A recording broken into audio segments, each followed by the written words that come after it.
হয়তো আপনার ব্যাংকে এখন কয়েক কোটি জমা হয়ে গেছে, বা হয়তো আপনি এখন অনেকগুলো ফ্ল্যাট বা প্লট কিনে রেখেছেন, বা হয়তো আপনার স্যালারি এখন কয়েক লাখ প্রতি মাস ছাড়িয়েছে।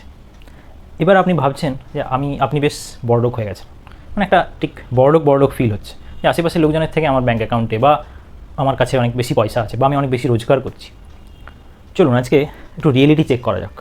আমি আপনাকে কিছু জিনিস জিজ্ঞেস করব, যদি সেগুলো আপনার জীবনে টিকমার্ক হয়, এগুলো তো আছেই, যেগুলো আপনি আর্ন করেছেন সেগুলো তো আছেই, তার সাথে যদি এগুলো টিকমার্ক হয় দেন ফাইন, তাহলে আপনি সত্যি একটা বড়লোক হয়েছেন।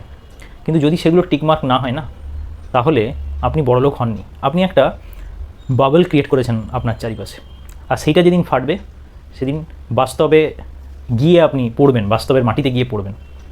তো চলুন শুরু করা যাক, যে আপনি সত্যিই বড়লোক হয়েছেন নাকি বড়লোক হওয়ার কল্পনাতে বুঁদ হয়ে রয়েছেন। চলুন স্টার্ট করা যাক।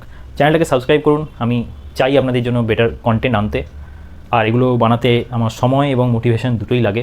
তো আপনারা যদি সাবস্ক্রাইব করেন, ভিডিওটাকে লাইক করেন, আমি একটা মোটিভেশন পাই। চলুন শুরু করা যাক। ফার্স্ট পয়েন্ট, আপনার কাছে ফ্ল্যাট তো আছে, টাকা তো আছে, আচ্ছা বাড়ির বা আপনার ফ্যামিলি মেম্বারদের জন্য হেলথ ইন্স্যুরেন্স আছে তো?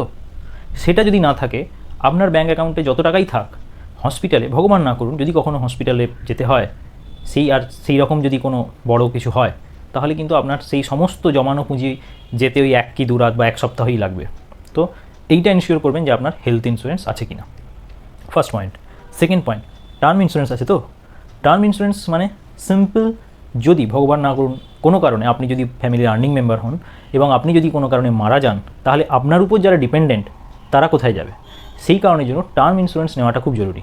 সেইটা আছে কি না অবশ্যই চেক করুন, সেটাও যদি না থাকে তাহলেও কিন্তু আপনি একটা সুতোর উপর দিয়ে হাঁটছেন। থার্ড পয়েন্ট, এমার্জেন্সি ফান্ড, সেটা করেছেন নিশ্চয়ই।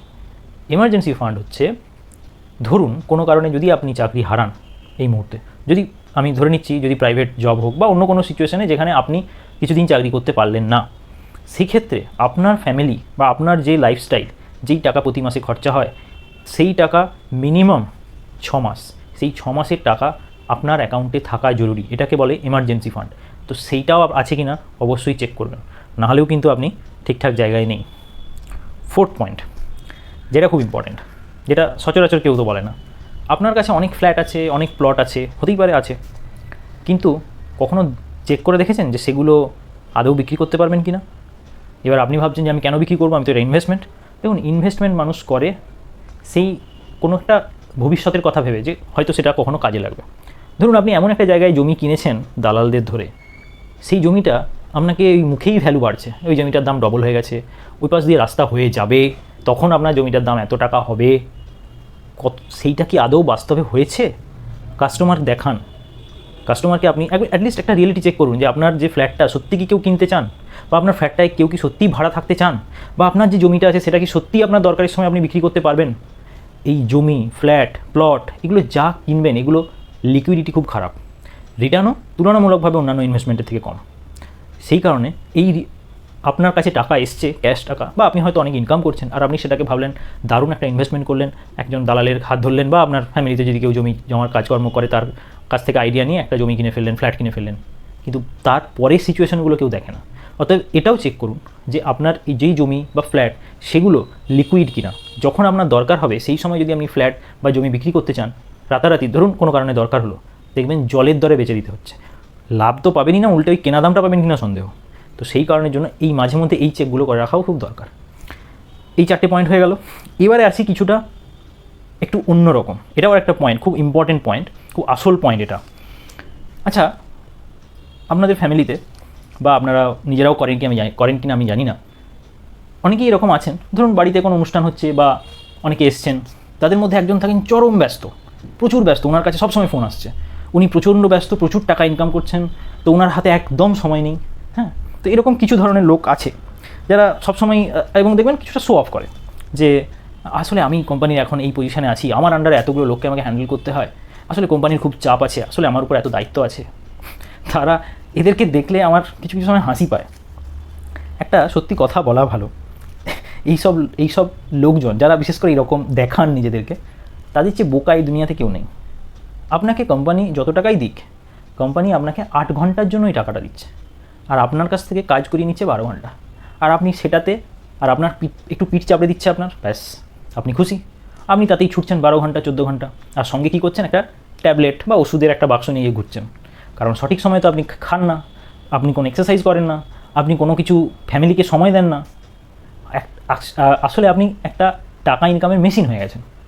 সেই মেশিনটা যেদিন বিকল হবে, ওই কোম্পানিও আপনার পাশে থাকবে না, আর পরিবারের সঙ্গেও তখন দেখবেন সম্পর্কটা কেমন একটা শিথিল হয়ে গেছে। কারণ তাদেরকে তো আপনি টাকা ছাড়া কিছু দেননি। টাকা রোজগার করা ইম্পর্টেন্ট, কিন্তু তার সঙ্গে আরও কিছু জিনিস মেনটেন করাটা খুব ইম্পর্টেন্ট। প্রথমত ফ্যামিলির সঙ্গে রিলেশন, আপনার ওয়াইফ হোক, আপনার বাচ্চা হোক। আপনি ভাবছেন বাচ্চার জন্য আমি এত টাকা জমাচ্ছি, এত কিছু করছি। আরে ভাই, বাচ্চা যদি তার বাবাকেই না পেলো, তার বাবার প্রেজেন্সটাই সে বুঝতে না পারলো, সে তারপরে ভবিষ্যতে সে যখন আপনার কাছ থেকে টাকার জন্য দাবি দাওয়া করবে, আপনি বলবেন আমি তোর জন্য এত খেটেছি, আজকে তুই আমাকে এই প্রতিদান দিচ্ছিস। কারণ শিখেছেন তো আপনি সারা জীবন ইঁদুর দৌড়েছেন। কিছুদিন পরে আপনি আপনার ছেলেকেও ইন্সপায়ার করবেন ইঁদুর দৌড়ানোর জন্য। আলটিমেট কিছুই হবে না। বেস্ট আমার মতে চেষ্টা করুন, টাকা অবশ্যই ইনকাম করুন। বেশি টাকা ইনকাম করলে আপনার লাইফে অনেক কনভিনিয়েন্স আসবে, ইটস গুড, টাকা ইনকাম করতে কোনো ক্ষতি নেই। কিন্তু তার সঙ্গে নিজের ফ্যামিলি, নিজের হেলথ, সেইটাকে কম্প্রোমাইজ করবেন না। সেইটাও যদি কম্প্রোমাইজ করে ফেলেন, তাহলে বিশ্বাস করুন, আপনি যদি প্রতি মাসে 5 লাখ টাকাও কামান, কোনো যায় আসবে না, আপনি আদৌ মোটেও বড়লোক নন। তো এই 5টা পয়েন্ট, প্রথম যে 4টে পয়েন্ট বললাম, যে আপনার কাছে হেলথ ইন্স্যুরেন্স আছে কিনা, টার্ম ইন্স্যুরেন্স আছে কিনা, এমার্জেন্সি ফান্ড আছে কিনা, আর আপনার যে ইনভেস্টগুলো করে রেখেছেন রিয়েল এস্টেটে সেগুলো লিকুইড কিনা। আর 5 নম্বর সবচেয়ে ইম্পর্ট্যান্ট, নিজের হেলথ, নিজের ওয়ার্ক লাইফ ব্যালেন্স আছে কিনা। যদি এই 5টা না থাকে, আপনি বিশ্বাস করুন আপনি বড়লোক নন। এই যে কোনো সময় এই 5টা পয়েন্টের কোনো কিছু আপনাকে হিট করতে পারে। আর যদি 5 নম্বর পয়েন্টটা যেটা বললাম যে হেলথ, এইটা যেদিন হিট করবে, বিশ্বাস করুন ওই বাকি সব ইনসিগনিফিকেন্ট হয়ে যাবে। আপনার পাশেও আপনি কাউকে দেখতে পাবেন না, আপনার কোম্পানিও আপনার পাশে থাকবে না। কারণ আপনি কোম্পানির ক্ষেত্রে রিপ্লেসেবল। আপনি এমন কেউ নন যে কোম্পানি আপনি যদি পারফর্ম না করেন কোম্পানি আপনাকে বসিয়ে খাওয়াবে। তো আশা করছি আমার আইডিয়াটা আপনাদের কাছে আমি ভালো করে রিপ্রেজেন্ট করতে পারলাম।